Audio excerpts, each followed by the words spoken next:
बंगाल में महाजंगल राज ईडी के रेड के विरोध को लेकर ममता पर भड़के रविशंकर प्रसाद। नमस्कार, स्वागत है आपका KAN न्यूज में। आपके साथ मैं हूं सना खान।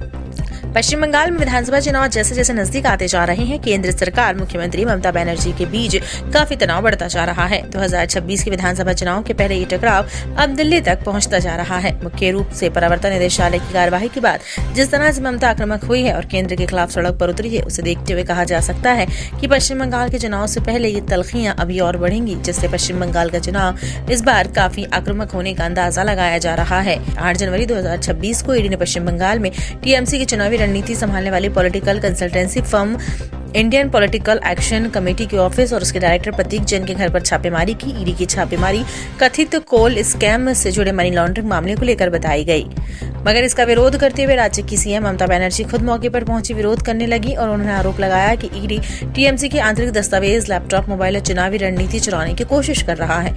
ममता और उनकी पार्टी ने केंद्रीय गृह मंत्री अमित शाह पर सीधा हमला बोला और उन्हें शरारती तक कह दिया। यही नहीं, ममता ने शुक्रवार को एक बड़ी रैली का आयोजन किया और जिस पर भाजपा ने खुलकर विरोध भी किया। भाजपा नेता रविशंकर प्रसाद ने कहा कि ममता बनर्जी ने लोकतांत्रिक मर्यादाओं को तार-तार कर दिया है। उन्होंने पूछा कि ममता को इतनी घबराहट क्यों है, जबकि एक निजी कंपनी के दफ्तर पर घोटालों की जांच हो रही है, तो इतनी परेशानी क्यों? आजाद भारत में बंगाल में जो हुआ वो आज तक नहीं हुआ कि एक सिटिंग मुख्यमंत्री एक प्राइवेट प्रॉपर्टी में घुसकर जहां मनी लॉन्ड्रिंग की कार्रवाई चल रही है ईडी के द्वारा, वहां चली जाए, ईडी के लोगों को धमकाए और पेपर स्नैच कर वॉकआउट कर जाए। आज देश के प्रमुख अखबारों में फोटो छपी है, वो वॉकआउट कर रही है पेपर लेकर। ये मामला क्या है कि कोल स्कैम को लेकर, कोल की स्मगलिंग और हवाला ट्रांजैक्शन को लेकर ईडी कार्रवाई कर रही है। उसमें कई जगह रेड वगैरह हुई और जो मिस्टर जैन है उसके कंसल्टेंसी फर्म के बारे में ये शिकायत आई कि करोड़ों रुपए का ट्रांजैक्शन यहाँ से हुआ है। ऐसे में ममता जाती है, वो सिटिंग चीफ मिनिस्टर है, पुलिस अफसर जाते हैं और वहाँ ईडी के लोगों को हड़काते हैं और ये बहस करती हैं और कागज छीन करके